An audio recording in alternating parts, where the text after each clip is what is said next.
அது வேறயா? அ, அ, எது? இல்ல, உன்னை குடிகாரன்னு மட்டும்தான் நினைச்சேன். திருட்டு பழக்கம் வேறயா? ஆமா, அப்படியே லட்சமும் கோடியும் வச்சிருக்க. அத திருட வந்துட்டாங்க. போவியா? எனக்கு தேவைன்னா நான் கல்லால இருந்து எடுத்துப்பேன். இல்ல ராகவன் பாக்கெட்ல இருந்து எடுத்துப்பேன். உன் பர்ஸ்ல இருந்து எடுக்க வேண்டிய அவசியம்லாம் எனக்கு ஒண்ணும் இல்ல. எதுக்கு எடுக்க போற?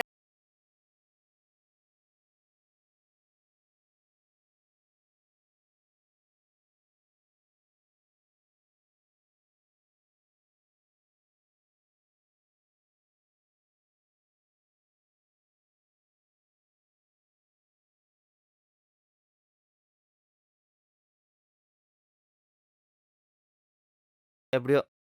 இந்தா புடி. Auto charge.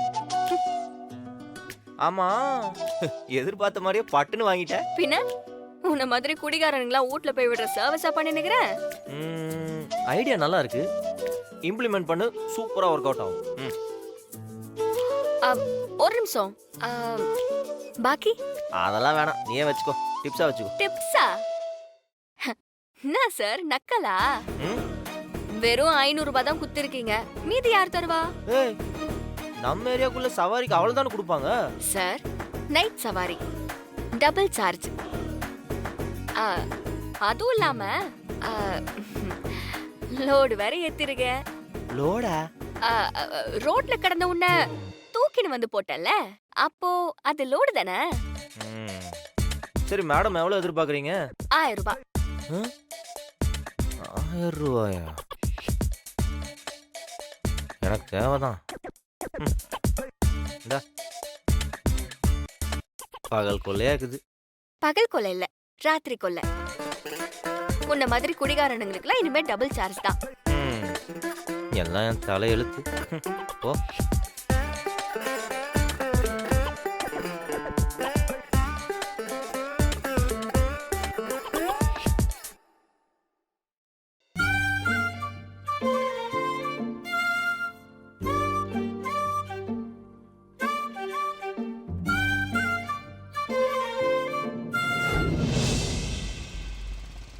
வார்த்தைக்கு வார்த்தை அத்தை அத்தைன்னு சொல்றீங்களே தவிர நான் சொல்றத யாருமே கேட்க மாட்டீங்கடா. நான் என்ன சொன்னாலும் தட்டாம கேக்குற என் அண்ணன் கூட இந்த ஆக்சிடென்ட்க்கு அப்புறம் என் பேச்சையே கேட்க மாட்டாரு. மரியாதை இல்லாத வீட்டுல இருக்கவே கூடாது, தூக்கி போட்டுட்டு போயிடலான்னு பார்த்தாலும் தாய் இல்லாத பிள்ளைங்களை தவிக்க விட்டுட்டு போயிடக்கூடாதுன்னு மனசு கிடந்து அடிச்சுக்குது. என்ன நான் வாங்கிட்டு வந்த வரோம், வேற என்ன சொல்றது? ஏண்டா நான் ஒருத்தி புலம்பிக்கிட்டே வரல, என்ன எதுன்னு கேக்குறியா? நீ பாட்டுக்கு வண்டி ஓட்டுற. ஓ, ஏன்ட்டு தான் பேசிட்டு இருந்தியா நீ? நான் கூட நீ ஏதோ பாட்டு பாடுறேன்னு நினைச்சிட்டேன். பாட்டா? என் புலம்பல் உனக்கு பாட்டு மாதிரி கேக்குதா? கிண்டலா போச்சுல உனக்கு? சும்மா சொன்னதே திரும்ப திரும்ப சொல்லிட்டு இருந்தா அப்படிதான் இருக்கும். நான் ஏன் இந்த கல்யாணம் வேணான்னு சொல்றேன்னு உனக்கு கூடவா புரியல? இந்த ஆக்சிடென்ட்டை பண்ணதே ராகவன் தான்டா. இந்த விஷயம் நாளை பின்ன கண்மணிக்கு தெரிய வந்தா அவன் வாழ்க்கையே போராட்டமாயிடாதா? அந்த பொண்ணு அவன் கூட வாழ மாட்டேன்னு சொல்லிட்டு விட்டுட்டு போயிட்டா ராகவன் வாழ்க்கையே வீணா போயிடும். அது எப்படிதான் தெரியும்? விஷயம் தெரிஞ்ச ஆளுங்க நம்ம 3 பேர் தான். நம்ம 3 பேர் போய் சொல்லுவோமா? டேய், சும்மா வெதண்டா வதமா பேசிட்டு இருக்காது. இது என்ன மூடி மறைக்கிற விஷயமா? வருஷம் எவ்வளவு ஆனாலும் இதெல்லாம் மறக்காது, மாறாது. அவளுக்கு எப்பவாவது இந்த விஷயம் எல்லாம் தெரிய வந்துட்டா அப்ப என்னடா பண்றது? ஏன் உன் அண்ணனையே நம்ப முடியாது. அவன் ஒரு நிலை இல்லாதவன். அவனே போய் சொன்னாலும் சொல்லிடுவான். நான் வளர்த்த பிள்ளையோட வாழ்க்கை வீணா போயிடக்கூடாதுன்னு என் மனசு கிடந்து அடிச்சுக்குது. புரியாம பேசாத. அவன் செஞ்ச தப்புக்கு இது ஒண்ணுதான் சரியான வழி. நான் என்ன யோசிச்சனோ அதான் அப்பாவும் யோசிச்சுக்கிறாரு. அதெல்லாம் நீ நினைக்கிற மாதிரி ஒன்னும் ஆகாது. நீ பயப்படாம இரு. அப்ப நான் சொல்றதை யாரும் கேட்க மாட்டீங்கல்ல? நான் புலம்பிக்கிட்டே தான் இருக்கணும் போல இருக்கு. இங்க பாரு, இதே மாதிரி புலம்பினே இருந்தேன்னு வையேன், வண்டியை தூக்கத்துல கொண்டு போய் எங்காவது சொருகிடுவேன்.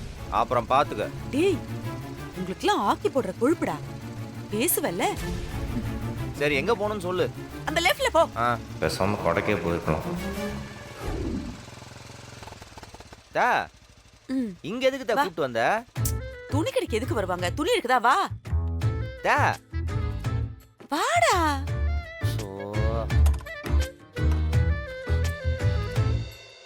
வா. என்ன நம்ம அவ்வளவு பெரிய கடை வச்சுக்கிறோம், அங்கெல்லாம் இங்க இருக்க போகுது. டேய் வா, எனக்கு பல வருஷத்து பழக்கம்டா. ஜாக்கெட் பிட்டி எடுக்கிறதா இருந்தா மட்டும் நான் இங்க வந்தா எடுப்பேன். பழக்கத்தை மாத்த முடியாதுல்ல. பரவாயில்லையே, உனக்கு புலம்ப மட்டும் தான் தெரியும் நினைச்சிட்டு இருந்தேன். நீயும் கொள்கையெல்லாம் வச்சுக்கிற. கெத்து தண்ணி. போட்டனா உன் அத்தை எப்பவும் கெத்துதான். வா.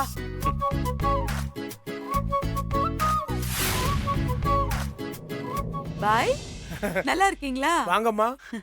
என்னம்மா ஆளே பார்க்க முடியலையே? விசேஷம் வந்ததானே பாய் வர முடியும். இப்பதான் என் மருமகனுக்கு திடுதிப்புன்னு கல்யாணம் நிச்சயம் ஆயிடுச்சு. வரவங்களுக்கெல்லாம் வெத்தலை பாக்குல வச்சு கொடுக்கணும்ல, அதான் உங்ககிட்ட ஜாக்கெட் பிடி எடுக்கலாம்னு வந்தேன். நல்ல துணியா எடுத்து கொடுங்க. கேள்விப்பட்டம்மா. இந்தாங்க பாருங்க. ம். எப்படி தப்பிக்கிறது? அத்த, ஆ? நீ எத்தனை நேரு, நான் வந்துடுறேன். என்னடா?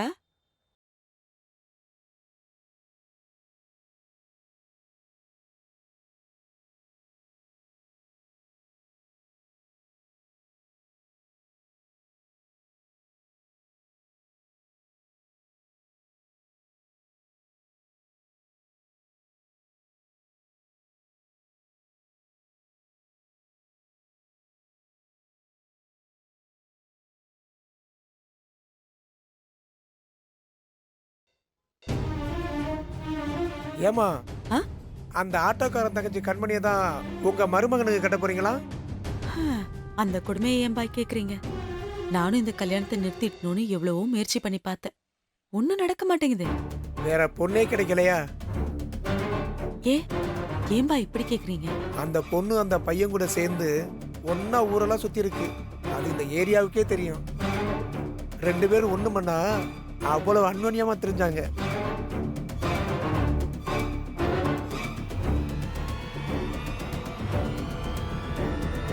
அந்த பையன் செத்ததும் டக்குன்னு உங்க வீட்டு பையனை கட்டிக்கிறதெல்லாம் எனக்கு சரியா படல. பாத்துக்கங்க.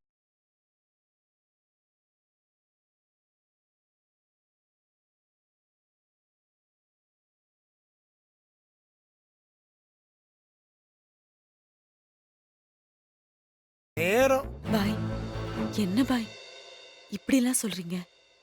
நான் ஏதோ அவங்க காசு பணம் இல்லாம இருக்கிறவங்க தான் நினைச்சேன். ஆனா நீங்க அந்த பொண்ணை பத்தி சொல்றதுலாம் ரொம்ப தப்பா இருக்கே. ஆமாமா, விசாரிக்காம அவசரப்பட்டுட்டீங்க. இதுக்கு முன்னாடி அந்த பையன் அந்த பொண்ணுக்கு ஜாக்கெட் பிட்டு எடுத்து கொடுக்க வந்திருக்கான். 2 பேரும் தொட்டு தொட்டு பேசிக்குவாங்க. நானும் சின்ன சிறுசுக கட்டிக்க போறாங்கன்னு கண்டுக்க மாட்டேன். தெரியாம கட்டி வச்சா சரி. இது எல்லாருக்கும் தெரிஞ்ச விஷயம். ஒரு தடவைக்கு 2 தடவை யோசிச்சிருக்கலாம்.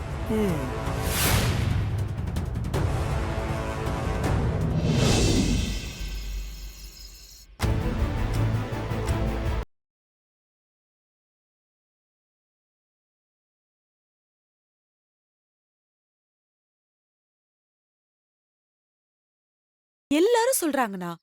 ஆனா நீ என்னடானா அந்த மாதிரி ஒரு பொண்ணதான் ராகவனுக்கு கட்டி வைப்பேன்னு ஒத்த கால நிக்கிறிய. நீ ஏன் சொல்லு, ஊர் உலகத்துல எந்த தகப்பனாவது தன் பிள்ளைக்கு இப்படி ஒரு பொண்ணை கட்டி வைப்பானா? நீ செய்யறது கொஞ்சமாவது உனக்கு நியாயமா இருக்கா? வள்ளி, கொஞ்ச நேரம் அமைதியா இருக்கியா? முடியாதுண்ணா. நீ எப்ப பார்த்தாலும் ஏன் வாயை அடைக்கிறதுலயே குறியா இருக்காத. 4 பேர் என்ன பேசுறாங்கன்னு கொஞ்சம் காதை திறந்து கேளு. அப்பதான் நல்லவன்னு தலையில தூக்கி வச்சு கொண்டாடுறியே, அந்த பொண்ணு யோகிதை என்னன்னு உனக்கு தெரிய வரும். அத விட்டுட்டு நீ காதை மூடிக்கிட்டு அவ நல்லவதான்னு சொல்லிட்டே இருந்தீனா அவ நல்லவளாயிட மாட்டா. 4 பேர் என்ன சொல்றாங்கன்னு கொஞ்சம் கேளுனா. வெளியில 1000 பேர் 1000 விதமா பேசுவாங்க. அதையெல்லாம் காதுல வாங்கினா நிம்மதியா வாழவே முடியாது. என் பொண்டாட்டி செத்ததுக்கு அப்புறம் என்ன பத்தி இவங்கெல்லாம் என்னென்ன பேசுனாங்க உனக்கு ஞாபகம் இருக்குல்ல? சொல்லு வள்ளி, நீயும் கேட்டிருக்கல என்னென்ன பேசுனாங்க.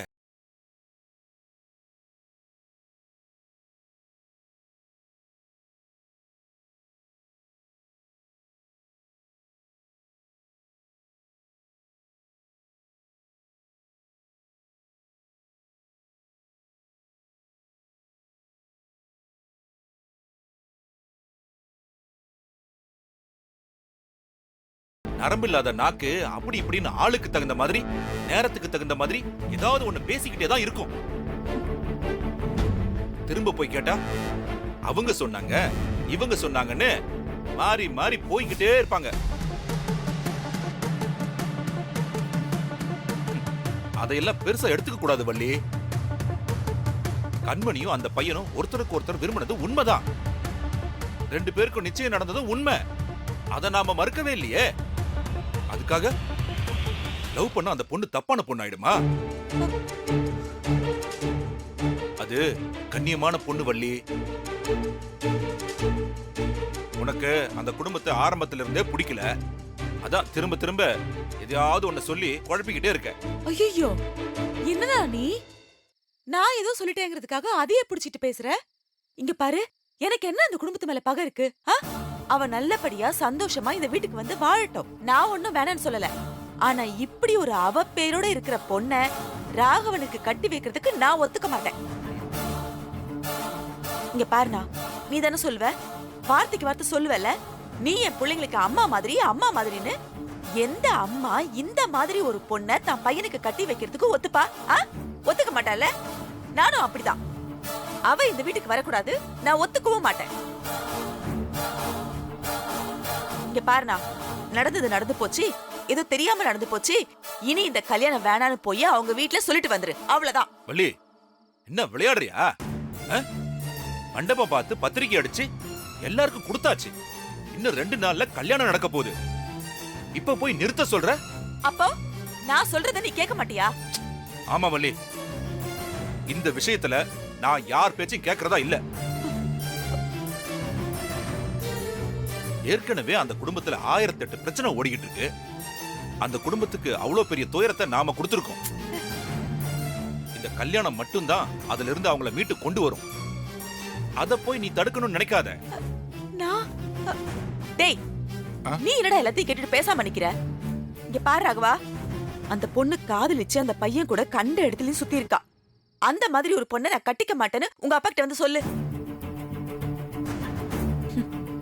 அத்தை, கண்மணிக்கு அவன் கூட கல்யாணமும் ஆயிருந்து அதுக்கப்புறம் அவன் செத்து போயிருந்தாலும் நான் இந்த முடிவு தான் எடுத்திருப்பேன்.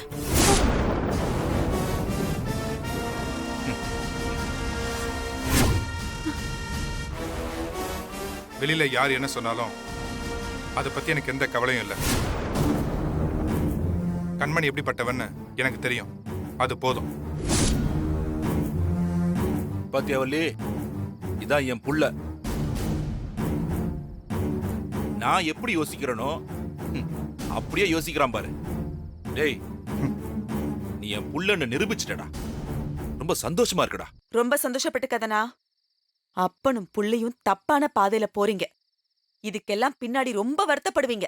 நாங்க எந்த வருத்தமும் பட போறதில்ல. நீயும் வருத்தப்படாம நடக்க வேண்டிய வேலையை போய் பாரு. கல்யாண வீடு, எல்லா வேலையும் நீதானே முன்ன நின்னு எடுத்து செய்யணும், முறையா செய்யணும். போ, போய் பாரு, போ போ. டேய், இதெல்லாம் பெருசா எடுத்துக்காதடா நீ. போய் வேலையை பாரு, போ. போ.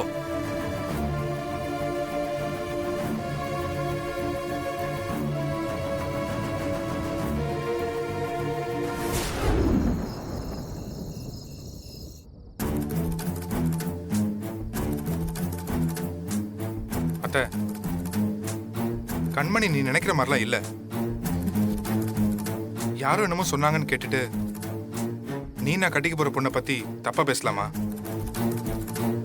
நான் பண்ணது எவ்வளவு பெரிய பாவம்னு அதை முதல்ல புரிஞ்சுக்க அத்தை. நாம அந்த குடும்பத்தில் இருக்கிற யாரையுமே தப்பு சொல்ல முடியாது. அவங்க எல்லாருமே நல்லவங்க. கண்மணி மாதிரி ஒரு பொண்ணு கிடைக்கிறதுக்கு நாம கொடுத்து வச்சிருக்கணும் அத்தை.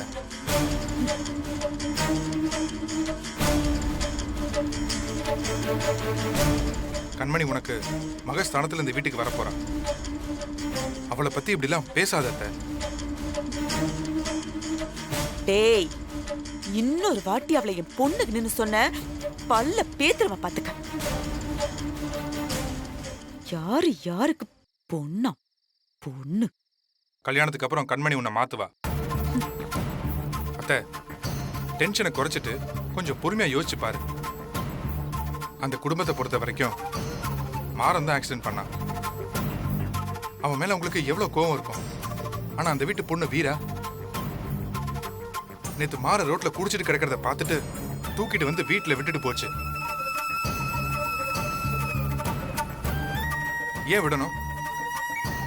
கோவம் வரதா பார்த்துட்டு பேசாம கண்டுக்காம போயிருக்கலாம்ல. நமக்கு தெரியவா போகுது? அதான் அத்தை, அந்த வீட்டுக்காரங்களோட மனசு. கண்மணி அப்படிதான், புரிஞ்சுக்க. டேய், புரிஞ்சுக்க வேண்டியது நான் இல்ல, நீங்க தான். இதெல்லாம் அவங்க பிளான் ராகவா. நல்ல பிளான் பண்ணி பண்ணிட்டு இருக்காங்க. அவங்க எல்லாம் நீங்க நினைக்கிற மாதிரி லேசுப்பட்ட ஆளுங்க இல்ல. உங்களை பத்தி அவங்களுக்கு எல்லாமே தெரிஞ்சிருக்கு.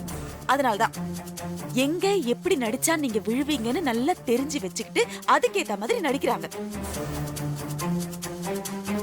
இது புரியாம அந்த நடிப்பெல்லாம் நம்பி நீங்களும் ஏமாந்துட்டு இருக்கீங்க பாருங்க.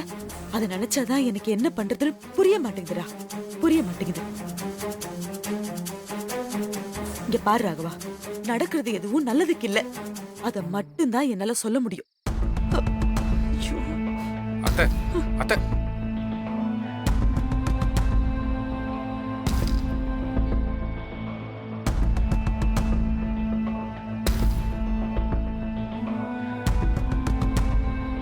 என்னடா நீயும் அப்பா மாதிரியே வீரா கொடி பிடிக்க ஆரம்பிச்சிட்ட போல. நான் சொன்னது உண்மைதானடா. ஆஹா. அந்த பொண்ணு மாதிரி ஒரு பொண்ணை பார்க்கவே முடியாது. ஆ? ஆஹா. ஆமாண்டா, எவ்வளவு ஹார்ட் ஒர்க் பண்றா தெரியுமா? பகல்ல நம்ம கடையில வேலை பார்க்கறா, ராத்திரி குடும்ப கஷ்டத்துக்காக ஆட்டோ ஓட்டி சம்பாதிக்கிறா. உனக்கு எப்படி தெரியும்? நம்ம ஆட்டோ ஸ்டாண்ட் பசங்க சொன்னாங்கடா. ராத்திரியில பசங்களே தைரியமா வெளியே போறதுக்கு பயமா இருக்கு, எவனாவது கத்தி காட்டி மிரட்டி பணத்தை பிடிங்கிறானுங்க. இதுல ஒரு பொண்ணு தைரியமா ஆட்டோ ஓட்டுதுன்னா எவ்வளவு பெரிய விஷயம். அந்த பொண்ணை நினைச்சு பெருமைப்பட்டாலும் மனசுக்கு ரொம்ப கஷ்டமா இருக்குடா. சரி சரி, இன்னைக்கே நினைச்ச எல்லாத்தையும் மொத்தமா கொட்டிடாத. நாளைக்கு கொஞ்சம் மிச்சம் வச்சுக்க. ஆ? போ, போய் படுத்து தூங்கு போ. போட ம், ஒரு லுக்கு வேற. ஆ.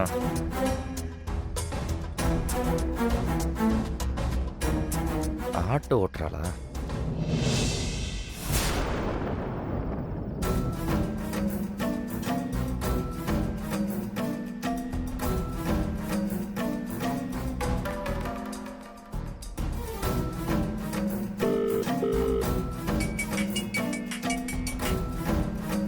சொல்லுங்கம்மா, இந்த நேரத்துல போன் பண்ணிருக்கீங்க? ஆமா பாய், நீங்க இந்த பொண்ணை பத்தி சொன்னதெல்லாம் கேட்டு எனக்கு தூக்கமே போச்சு. பாய், நீங்க எனக்கு ஒரு உதவி பண்ணணும். இன்னும் அந்த பொண்ணு அந்த பையன் கூட எங்கெல்லாம் சுத்தி இருக்கா, அவங்களுக்குள்ள எந்த அளவுக்கு பழக்கம் இருந்தது, இதை தவிர அவங்களுக்குள்ள வேற ஏதாவது நடந்திருக்கான்னு கொஞ்சம் விசாரிச்சு பார்த்து சொல்ல முடியுமா பாய்? நான் பார்த்த வரைக்கும் அவங்க ரொம்ப நெருக்கமா தான் இருந்தாங்க. சரி, இருந்தாலும் கையில ஏதாவது ஸ்ட்ராங்கான ஆதாரம் கிடைச்சாதானே இந்த கல்யாணத்தை நிறுத்த முடியும். அந்த மாதிரி ஏதாவது கிடைச்சதுன்னா எனக்கு உடனே ஃபோன் பண்ணுங்க பாய். ஆ சரிங்கம்மா, கண்டிப்பா விசாரிக்கிறேன். நல்லது, வச்சிடுறேன். இந்த மாதிரி ஒரு பொண்ணதான் ராகவனுக்கு கட்டி வைப்பேன்னு எவ்வளவு சொன்னாலும் அண்ணன் புடிவாதமா நிக்கிறாரு. நான் எப்படி இந்த கல்யாணத்தை நிறுத்துவேன்? ஆண்டவா, ஏதாவது ஆதாரத்தை என் கையில கொடு. என் குடும்பத்துக்கு அந்த பொண்ணு வேணாம், வேணவே வேணாம்.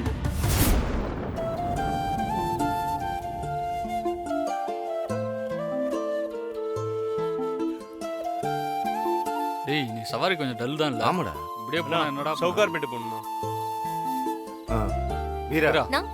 நீ கூட்டு போமா. ம், இல்லனா இவ்ளோ பேர் இருக்காங்க. பரவாயில்ல, இருக்கட்டும்மா, நீ போ. ம். சரிண்ணா, வாங்க போலாம்.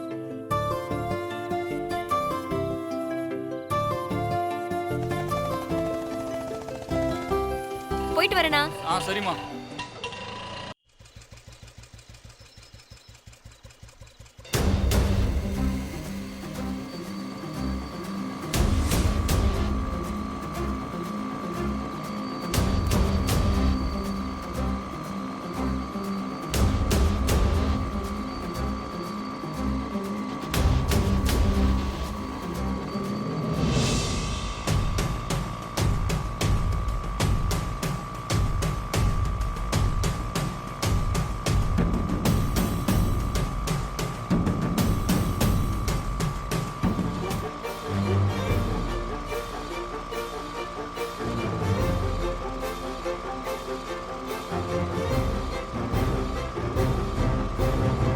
சிஸ்டர் இங்கே தான் நிறுத்துங்க. ம்.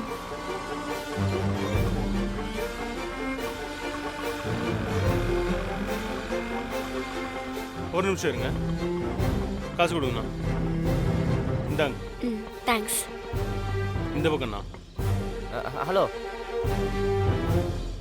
யார் நீங்க? உங்ககிட்ட எத்தனை வாட்டி சொல்றது வண்டியில் போகும்போது வழியில் நிறுத்தாதேன்னு? நான் நிறுத்தலைங்க. ஐயோ இவனா? இவன் நம்ம ஆட்டோ ஓட்டுறத பார்த்தா காலி.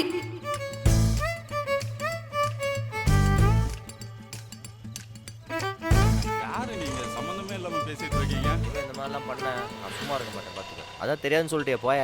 யாரா இவன்? லூசா இருப்பான் போல.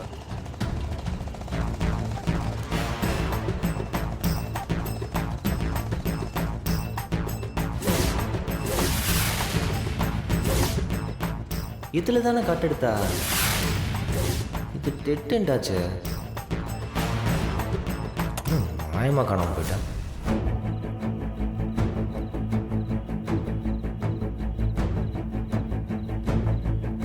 என்னடா அது? எப்படி போயிருப்பா? குரலை வித்துக்காரியா இருப்பாளோ?